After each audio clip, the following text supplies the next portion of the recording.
அனைவருக்கும் வணக்கம். நான் இந்திய பெண்ணே பாரதி பேசுகின்றேன். இன்னைக்கு வந்து இது அந்த எந்திரம் கோலங்கள் பற்றி ஒன்று போட்டிருந்தேன்.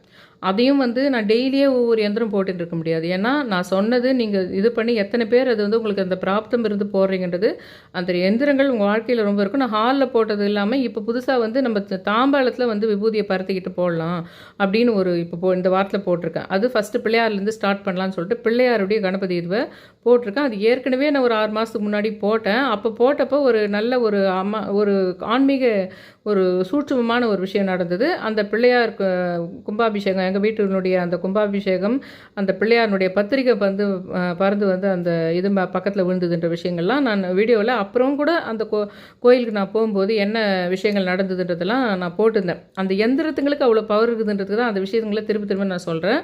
அது வந்து ஹாலில் தான் போடணுமா, இல்லை விளையாடுற பசங்க இருக்கிறாங்க, அது எனக்கு ரொம்ப வீடு சின்னதாக இருக்குதுன்னா அதுக்கு தான் இப்போ நான் வந்து தாமால் தட்டில் நம்ம விபூதியை இப்போதைக்கு அந்த பிள்ளையாருக்கு விபூதியை பறத்திக்கிட்டு பண்ணலான்ற விஷயத்த வீடியோ போட்டிருந்தேன். அதுக்கப்புறம் இன்னொன்று போட்டிருந்தேன். ஈவினிங் வந்து 7 மணிக்குலேருந்து வந்து சப்த ரிஷிகளை வந்து நீங்கள் வணங்கினீங்கன்னா அது எப்பேற்பட்ட பிரச்சனையாக இருந்தாலும் அது யாருக்கெல்லாம் அந்த சப்த ரிஷிகள்ன்ற விஷயம் அந்த பெண்களுக்கு ரொம்ப முக்கியமான மீண்டு வர முடியாத பிரச்சனைகள் இருக்கும் நிறைய. அதுங்களுக்கும் அது ரிக்வேதத்துலேயே அப்படி சொல்லியிருக்குது, அது பெண்களுக்கான ஒரு விஷயம் அப்படின்ற மாதிரியும் ஆண்களுக்கும் கூட அது எல்லா விஷயங்களுக்கும் இருக்கும். ஆனால் பிரதான காலத்துலலாம் உங்களுக்கு பெண்களுக்குன்னே ஒரு இது கிடையாது இல்லையா உங்களுக்கு. அதனால் நீங்கள் அது ஒரு திடீர்னு இப்போ யூடியூப்பில் எல்லாரும் ஆளாளுக்கும் சொல்லிங்கிற மாதிரி கிடையாது. அது ஒரு ரிக்வேதத்தில் சொல்லப்பட்ட ஒரு விஷயம், எல்லாருக்குமே நன்மை பயக்கும். அது வந்து 7 சப்த ரிஷிகளை பற்றி சொல்லி அவர்களுடைய மந்திரங்களை ஈவினிங் 7 மணிக்கு அதில் நான் சொல்லலை ஒரு விஷயம். வியாழக்கிழமை சமயத்தில் நீங்கள் கிழக்கு நோக்கி உட்காந்து அந்த சப்த ரிஷிகளினுடைய அந்த காயத்ரி மந்திரத்தை கிழக்கு நோக்கி உட்காந்து வியாழக்கிழமை சமயத்தில் ஈவினிங் 7 மணிக்கு அப்படி சொல்லணும். மற்ற சமயத்தில் டெய்லியே 7 மணிக்கு சொல்லலாம். அந்த வீடியோவை தான் நான் நேற்று போட்டது. சப்த ரிஷிகளினுடைய அந்த இது வந்து வணங்குறது, அதோட பௌர்ணமி அமாவாசை அந்த மாதிரி சமயத்தில் நீங்கள் வணங்கணும் அப்படின்றத பற்றி சொல்லியிருந்தேன். அந்த சப்த ரிஷிகளை பற்றி நீங்கள் வணங்கினீங்கன்னா உங்களுக்கு நிறைய விஷயங்கள், அதாவது நடக்காத விஷயங்கள் எல்லாம் நடக்கிறதுக்கும், பெரிய பெரிய கர்மாக்களில் மாட்டி இருக்கிறவங்களுக்கும் உங்களுக்கு சில நல்ல விஷயங்கள் நடக்கும். இப்போ டிஸ்கிரிப்ஷனில் போட்டிருக்கேன். அது நான் நேற்று போட்ட வீடியோவில் தான் சப்த ரிஷிகள்னு சொல்லிட்டு போட்டோம் பார்த்தீங்களா, அந்த வீடியோ தான். அதை வந்து நீங்கள் அந்த டிஸ்கிரிப்ஷனில் இருக்கிறத பார்த்து ஒரு ஸ்க்ரீன்ஷாட் கூட எடுத்து வச்சுக்கிட்டு அதை வந்து டெய்லியே நீங்கள் சொல்லிட்டு வரலாம். எந்த இடத்துல ஆஃபீஸில் இருந்தாலும் எங்கே இருந்தாலும் அது ஒரே ஒரு 2 நிமிஷத்தில் சொல்லிட முடியும். அதை சொல்லிடலாம். இதுக்கு பெரிய நிறைய சித்தர்கள் ரிஷிகள், இதுக்கே நிறைய பூஜை புனஸ்காரங்கள். நீங்கள் கோயிலுக்கு போகணும், நிறைய பணத்தை எப்படி செலவு பண்ணி தான் பண்ணணும் அப்படின்னு கிடையாது. உங்களுக்கு டைம் கிடைக்கிறப்ப நீங்கள் தானம் பண்ணிக்கலாம். அது வீட்டில் சமைச்சு தான் பண்ணணுன்றதில்லை. ப்ரெட்டாவோ பிஸ்கெட்டாவோ பறவைகளுக்கோ இல்லை ஏழைகளுக்கோ எப்படியானா தானம் பண்ணிக்கலாம். நீங்கள் செய்கிற விஷயங்களில் அந்த மந்திரங்கள் சொல்கிறது, அப்புறம் கூடவே தான தர்மங்கள் பண்ணுறது, இது கூட உயிர்கொலை பண்ணாமல் இருக்கிறதுன்னு ஒரு விஷயம் இருக்குது பார்த்தீங்களா. அதுக்கு ஈக்குவலாக மற்றவங்களை ஏமாத்துறதோ, ஏமாற்றி ஜெயிக்கிறதோ, இல்லை மனசால் நோகடிக்காமல் இருக்கிறது, இதெல்லாம் கூட உயிர்கொலை பண்ணாமல் இருக்கிறதுக்கு சமமானது அப்படின்ற விஷயத்தையும் சொல்லிவிட்டு இன்றைக்கி வந்து ஒரு மகாபாரதம் நிறைய நடுவில் ஏன்னா எதுக்கு தான் நான் சொன்னேன்னா அந்த மந்திரம் எந்திரம் பற்றியும் ரிஷிகளை பற்றியும் சொல்லியிருந்தேன், இதை பற்றியும் சொல்லியிருந்தேன். இப்போ நான் டெய்லியே அந்த மாதிரி போட்டுட்டு இருந்தால் எவ்வளோ ஸ்லோகம் படிப்பீங்க, எவ்வளோ எந்திரங்கள் போட்டுக்கிட்டே இருக்கும் பாருங்க. அந்த ப்ராசஸ் அது ஒரு பக்கம் இருக்கட்டும். அது கூடவே நம்மளுக்கு மகாபாரதம், ராமாயணம் அந்த மாதிரி விஷயங்கள் இருக்குது. நீங்கள் அந்த மாதிரி புராண கதைகள், இதிகாச கதைகள் நீங்கள் நிறைய வந்து ஒரு புக்காக வாங்கி படிக்கலாம். இல்லை நிறைய சீரியல்ஸுங்களே வந்து உங்களுக்கு தமிழாக்கம் பண்ணி எல்லாமே வந்துருக்குது. அதெல்லாம் கூட பார்த்து வச்சுக்கலாம். இல்லைனா அது ஈஸியாக இருக்குதுன்னா அது பார்த்து வச்சுக்கலாம். ஏன்னா அது நல்லா மனசில் நிற்கும். அப்படி நீங்கள் பார்த்து வச்சுக்கிட்டாதான் ஒரு விஷயம் நடக்கும். இப்போ உங்களுக்கு நீங்கள் சினிமாவில் பார்க்கும்போதோ, இல்லை உங்ககிட்ட யாராவது பழகுறாங்கன்னாவோ, இல்லை உங்கள் வீட்லேயோ அல்லது உறவினர்கள்லையோ ஒரு உறவு வந்து பிறந்திருக்கும். அந்த மாதிரி அது வந்து எப்படின்னா மகாபாரத காலத்துலேயோ ராமாயண காலத்துலேயோ ஒரு கொஞ்சம் பேர் தான் இருந்தான்னு வச்சுக்கோங்களேன். ஒரு 1,00,000 பேர் இருக்கிறாங்க, இல்லை 2,00,000 பேர் இருக்காங்க வச்சுக்கோங்களேன். அதுக்கப்புறம் ஒவ்வொரு யுகத்துலேயுமே அதிலிருந்து பறந்து வர்றது தான் இந்த கலியுகத்தில் எக்கச்சக்கமான மனிதர்களுடையது. அந்த ஜீன் தான் இருக்கும், குலதெய்வம் மாதிரி அந்த ஜீனுடைய தொடர்ச்சி இருக்கும். இதில் ஒரு விஷயம் என்னென்னா, உங்கள் வீட்டில் ஒரு வேளை வந்து இப்போ மகாபாரத்தில் யார் இருக்காங்க, பீஷ்மர் இருக்கிறான்னு வச்சுக்கோங்களேன். பீஷ்மருடைய ஜீன்லேயே, பீஷ்மருடைய அந்த வழியிலேயே அவருக்கு குழந்தையே இல்லைன்னா கூட அவர் அடுத்த பிறவின்னு ஒன்று இருக்குது பார்த்தீங்களா, அடுத்தடுத்து வர பிறவிகளை அவருக்கு ஒருவேளை பிறவியே இல்லாமையே இருக்கலாம். இல்லைன்னா அந்த மகாபாரத்லையோ ராமாயணிலையோ இருக்கிற முக்கிய உறுப்பினர்கள் இன்றைக்கி 2024 கூட உங்கள் வீட்டில் எங்கன்னா பிறந்திருக்கலாம். ஆனால் சரி, உங்கள் வீட்டில் எல்லாருமே பிறந்திருப்பாங்களா, பாண்டவர்கள் கௌரவர்கள் எல்லாமே உங்கள் உறவினர்களாக பிறந்திருக்கலாம்? இல்லை, 3 பேர் கூட பிறந்திருக்கலாம்.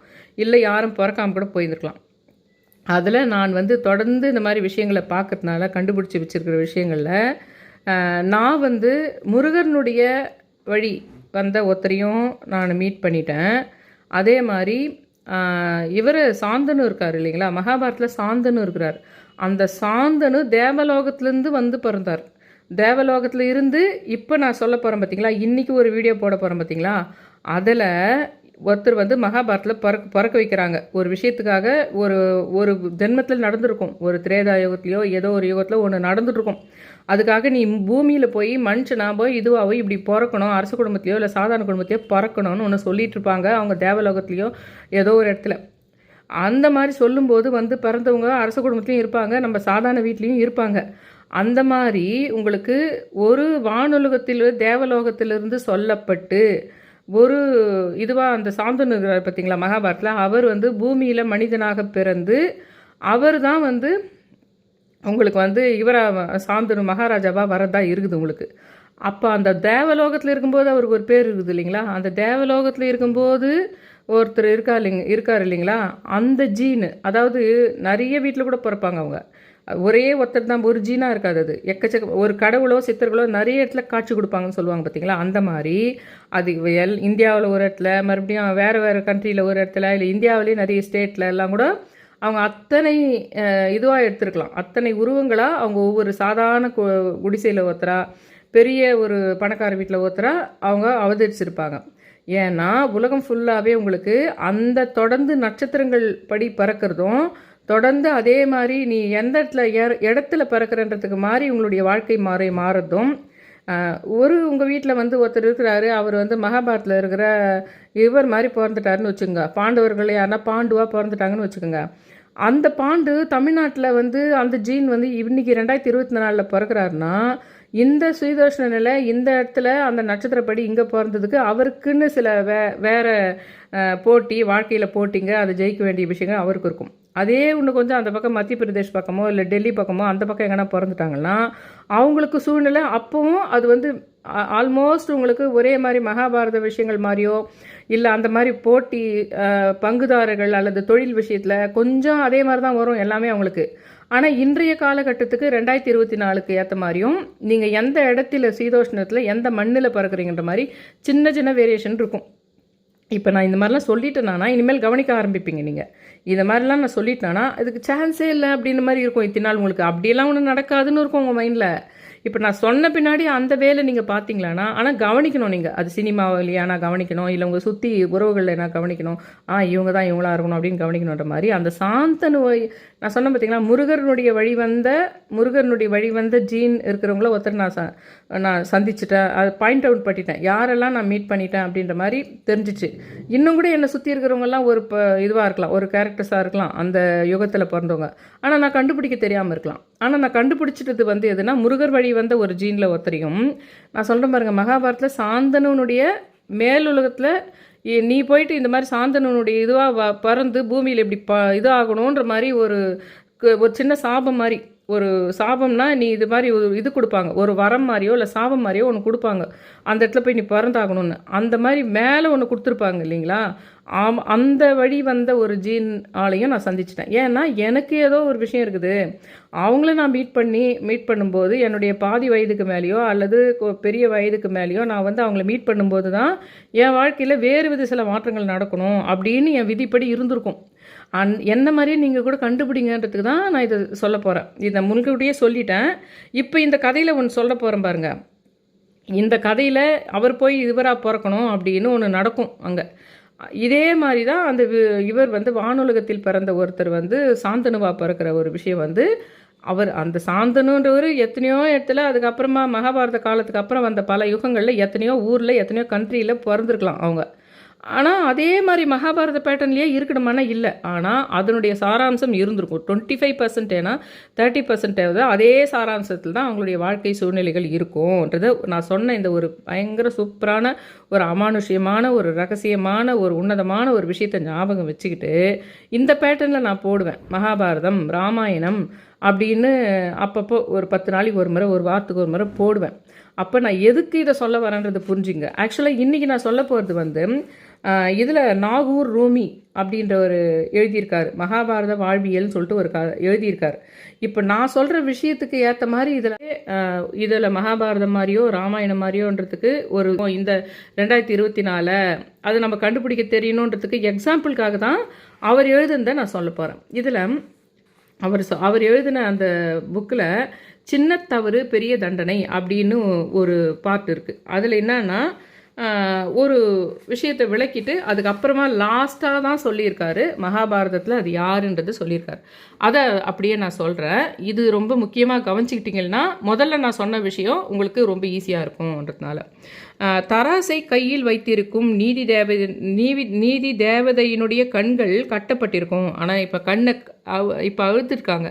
அவர் நீதி தேவதையினுடைய கண்ணை கழட்டிட்டு இருக்காங்க. இப்போ கண்ணுடைய அந்த கட்டப்பட்ட துணியை கழட்டியிருக்காங்க. அதை தான் நான் சம்னையில் போட்டிருக்கேன்னு வச்சுக்கோங்க. ஆனால் அவர் எழுதின கதை வந்து நீதி தேவதையினுடைய கண்கள் கட்டப்பட்டிருக்கும். பாரபட்சம் வெறுப்பு வந்துவிடக்கூடாது. எது கனமானதோ அதுதான் கீழ்நோக்கி போகும் புவியீர்ப்பு விசையினால. எது நியாயமோ அதுதான் ஜெயிக்கணும். இதுதான் நோக்கம். இலங்கைக்கு ஒரு நிகழ்ச்சியை அவர் சொல்கிறார். இலங்கைக்கு எதிரான அமெரிக்க தீர்மானத்துக்கு ஆதரவாக இந்தியா வாக்களித்து விட்டது.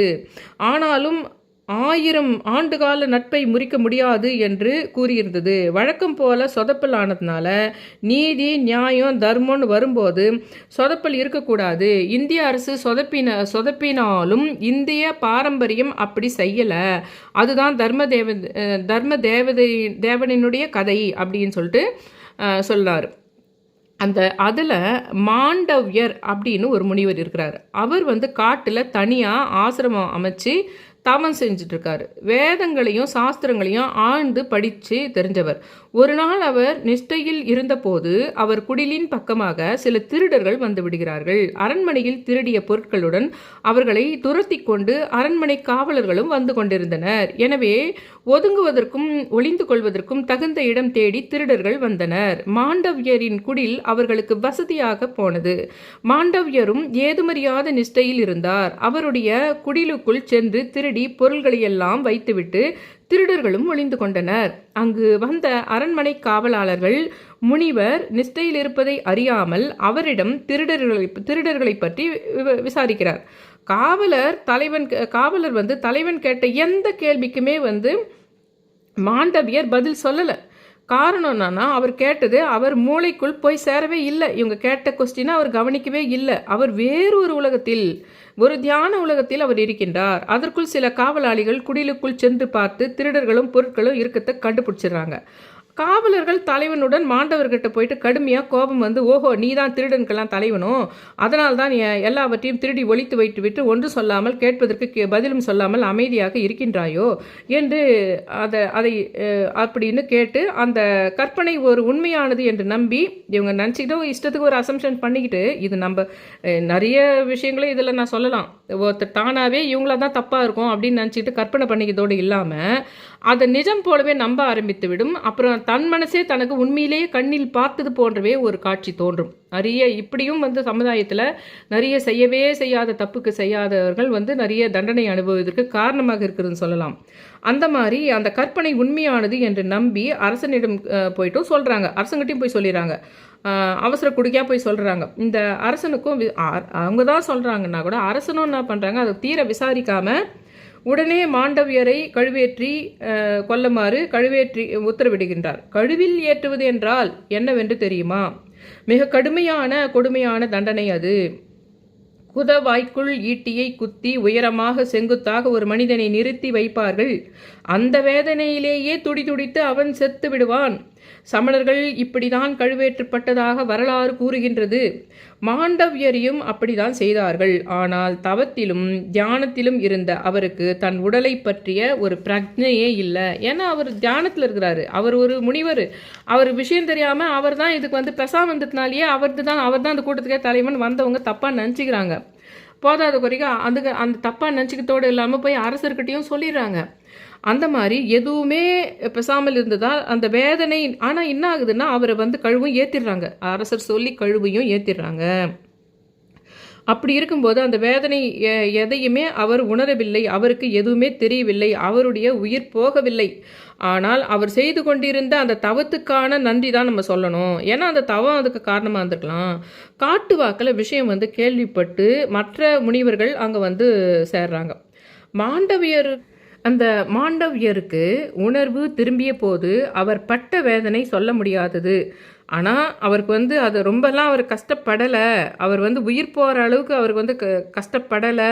ஏன்னா அவர் தியானத்தில் இருந்தாருன்னு சொல்லப்படுகின்றது. ஆனால் அந்த தியானத்தினுடைய நிலை ஓரளவுக்கு உயிர் போகாது பார்த்து கொண்டதே தவிர அவருக்கென்று ஏற்ற சில வேதனைகள் இருந்திருக்கின்றது. ஆனால் உயிர் போகாது. ஆனால் சாதாரணமாக ஒருவனை கழுவேற்றி விட்டால் அவன் நிச்சயமாக இறந்து விடுவான்.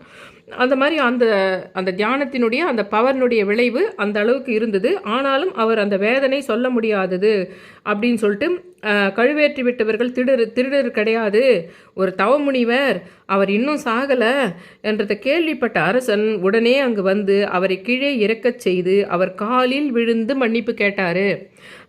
அந்த பதவியில் இருப்பவர்களுடைய காலில் விழுகின்ற ஒரு சுய மரியாதையை தவறை இன்று மனிதர்கள் செய்கிறார்கள். பதவியில் இருக்கிறவங்க காலெல்லாம் உழுந்துட வேண்டியது அது ஆனால் அன்னைக்கு டேட்டுக்கு என்ன ஆச்சுன்னா, அந்த காலத்தில் தவறு செய்தால் மன்னிப்பு கோரி மன்னன் கூட மற்றவர்களின் காலில் விழுந்தார்கள். மாண்டவியருக்கு மன்னன் மீது கோபமில்லை. ஆனால் தர்ம தேவன் கிட்ட சென்று அவர் முறையிட்டார். தனக்கு ஏன் இப்படி ஒரு தண்டனை, என்ன தவறு செய்தேன் என்று கேட்டார். அதற்கு தர்மதேவன் என்ன சொன்னார்னா, நீங்கள் எறும்புகளையும் தேனீக்களையும் தள்ள கொடுத்தீங்க, அவற்றை சித்திரவதை செய்தீங்க, அதுக்காக தான் அந்த தண்டனை அப்படின்றார். மாண்டவருக்கு ஆச்சரியமாக இருந்தது. எப்போ நான் செய்த அப்படி கேட்குறார்.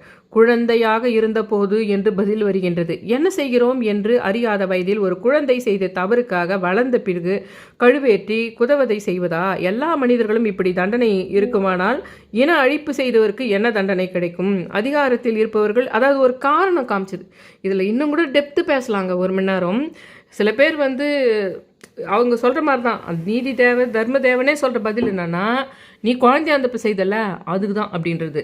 அதுக்காக எவ்வளோ பெரிய தண்டனை போது உங்களுக்கு தரலாமா? அப்படி பார்த்தா நிறைய பேர் அந்த மாதிரி குழந்தையா இருக்கிறப்ப நிறைய பேர் பண்ணியிருப்பாங்களே அப்படின்ற விஷயம். ஆனால் காரணம் காட்டுவது என்று வந்துவிட்டால் அது கடவுளாக இருந்தாலும் தேவர்களாக இருந்தாலும் என்ன ஆகுதுன்னா, அதுக்கு ஒரு உரிய காரணத்தை காட்டி கொண்டிருக்கின்றார்கள்.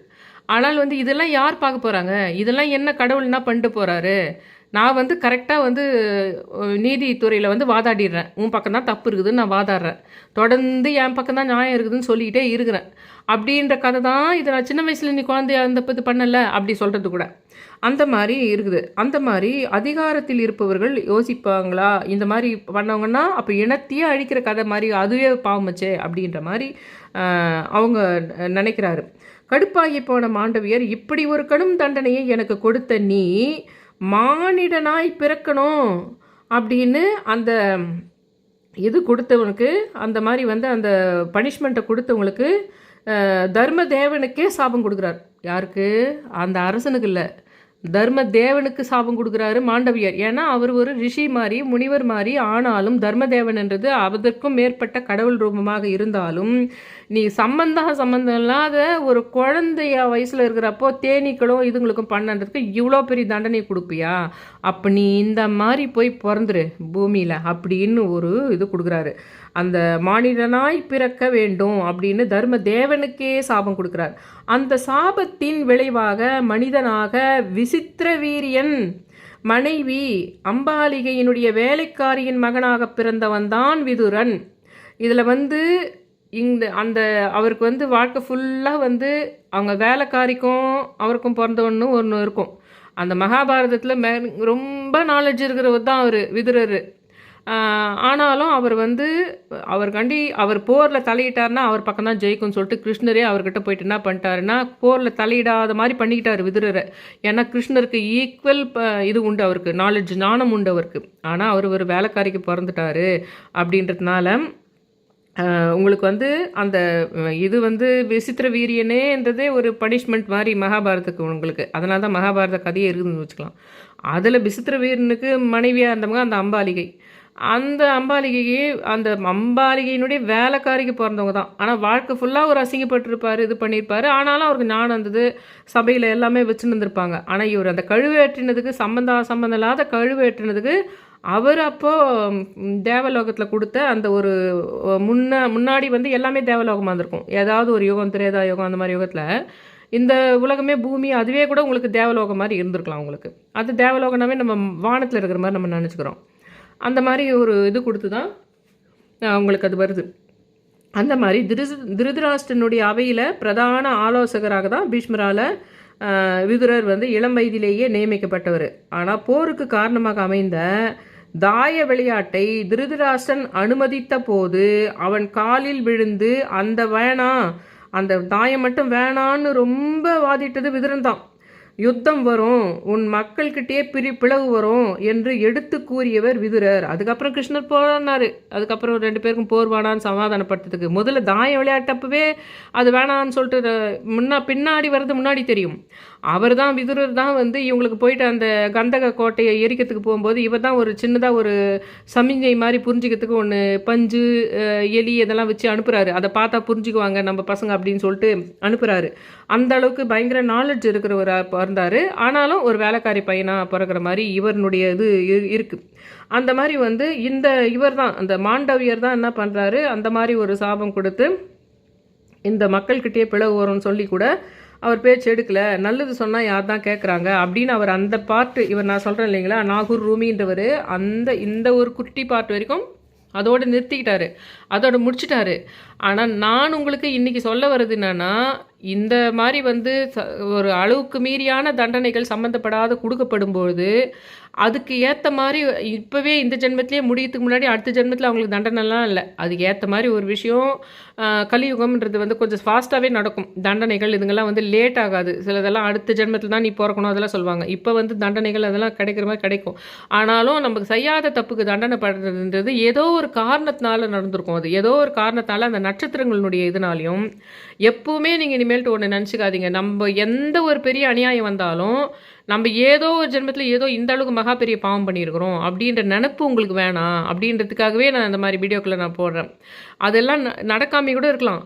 நான் நேற்று போட்ட தம்ப்நெயில் கூட அதான் போட்டேன். உங்கள் பக்கம் பெரியசாக தவறுகள் இல்லாமலேயே இப்படி நடக்கும்போது நீங்கள் அந்த ரிஷிகளை கும்பிடுங்க அப்படின்னு நான் சொன்னேன். அதனால தான் நான் என்ன சொல்கிறேன்னா, நீங்கள் வந்து இந்த விஷயம் நான் சொல்கிறதே இப்போ இன்றைக்கி நான் சொல்கிறதே பூஜை புனஸ்காரம் பண்ணுறதுக்கு இல்லை. டெய்லியே பூஜை பண்ணிகிட்ருப்பீங்களா, அப்போ அந்த பூஜையினுடைய பலாபலன்றதை நீங்கள் அனுபவிக்கணும்ல, அந்த சந்தோஷத்தையும் அந்த விஷயங்களை பார்க்கணும்ல. தயவு செஞ்சு பூஜை பண்ணுறதுனாவே கடகடான்னு பொருட்களை வாங்குதல்ன்றதும் சொத்துக்களை வாங்குதல்ன்றதும் அது மட்டுமே நினைக்காதீங்க. இப்போ நான் கண்டுபிடிச்சேன் இல்லைங்களா, சாந்தனுவனுடைய இப்படி எப்படி விதுரருக்கு கொடுத்தாங்களோ அந்த மாதிரி சாந்தனுக்கு அது நான் இப்போ பேர் சொல்ல மாட்டேங்கிறேன்.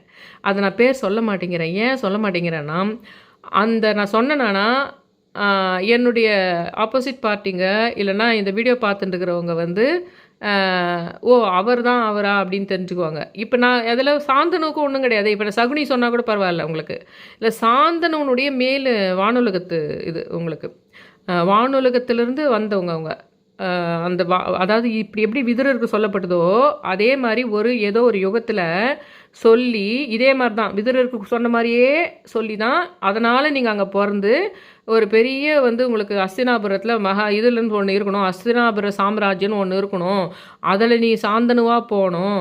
அந்த சாந்தனு வந்து இந்த மாதிரி வந்து கங்கையை இது பண்ணிக்கிட்டு அதுக்கப்புறம் இந்த மாதிரி குழந்தைகள் வாரிசுகள் இது வந்து ஒரு பெரிய உலகமாக என்னைக்கும் மறக்க முடியாத ஒரு புராணமாக மாறணும் அப்படின்ற மாதிரி தான் அந்த சாந்தனுக்கு சொல்லியிருப்பாங்க. அந்த வானத்துலேருந்தே இப்போ மாண்டவியர் சொல்கிறேன்ல, இதில் நான் மாண்டவியர் சொல்கிறேன் இல்லைங்களா, அந்த மாதிரி தான் ஒருத்தர் நீ இதுவாக பிறக்கணும் அப்படின்னு சொல்லிட்டு சொல்லும்போது அந்த தர்மதேவன் இருக்கிறாங்க பார்த்தீங்களா, அந்த தர்மதேவன் இடத்துல தான் அந்த சாந்தனு இருக்கிறார். நீ வந்து இங்கே மாதிரி போய் சாந்தனுவாக பிறக்கணும்னு சொல்கிறாங்க.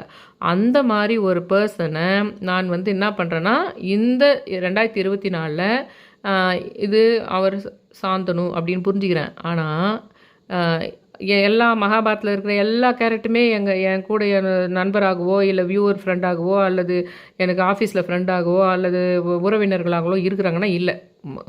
ஒரு 4-5 பேர் இருக்கலாம், அவ்வளோதான். ஆனால் ராமாயணத்துலேருந்து ஒரு 2 பேர் இருக்கலாம். அந்த மாதிரி விஜயநகர பேரரசுலேருந்து ஒரு 2 பேர் இருக்கலாம். இதெல்லாம் நீங்கள் கவனிக்க ஆரம்பிங்க. எப்போவும் ஆன்மீகத்தை ஒரே கோணத்தில் பார்க்காதீங்க அப்படின்றது தான் இந்த வீடியோ போடுறேன். இது எத்தனை பேர் நான் சொன்னது புரிஞ்சு கமெண்ட் செக்ஷனில் தயவு செஞ்சு நான் சொன்னது புரிஞ்சுதான்னு மட்டும் கொஞ்சம் தயவு செஞ்சு சொல்லுங்கள். இல்லை நீங்கள் யார் அந்த மாதிரி உங்கள் உறவினர்களை நீங்கள் இதுன்னு சொல்லிட்டு பார்க்குறீங்க அப்படி கொஞ்சம் பேர் வரும், கொஞ்சம் பேர் சம்மந்தப்படும். நீங்கள் தேடி பார்த்தீங்களா, ரொம்ப பிரச்சனை கொடுக்குறதோ இல்லை ரொம்ப மகிழ்ச்சி கொடுக்குற ஆளுங்களுடைய பெயரை போயிட்டு தேடி பாருங்கள் நெட்டில். அதனுடைய அந்த பேருக்கு மீனிங் சொல்கிற மாதிரி வரும். அந்த மீனிங் பார்க்கும்போது அவங்க இந்த மாதிரி இருந்தது, இப்படி இந்த இதுவை பெற்று இதுவாக பிறந்தவங்க அப்படின்ற மாதிரி வரும். அது அரசு இதில் வந்தால் அப்படி வரும். இல்லை அப்படி இல்லைன்னா அரசு இதில் வரலன்னா சாதாரணமாக இது பாசிட்டிவ் எனர்ஜி, இல்லைன்னா இது இருட்டுக்கு பேர், இது வெளிச்சத்துக்கு பேர், அப்படி வந்துடும் உங்களுக்கு. ஆனால் நீங்கள் தொடர்ந்து கவனிக்க ஆரம்பிச்சிங்கன்னா இந்த மாதிரி பிராணக்கதையில் இருக்கிற ஒரு ஆள் நீங்கள் மீட் பண்ணுறீங்கன்ற ஒரு விஷயம் நடக்கும் அப்படின்னு சொல்லி இன்றைக்கி என்னோடய சேனலை சப்ஸ்கிரைப் பண்ணுங்கள், ஷேர் பண்ணுங்கள், லைக் பண்ணுங்கள், ரொம்ப ரிக்வஸ்ட் பண்ணி கேட்டுக்கிறேன். Thank you all.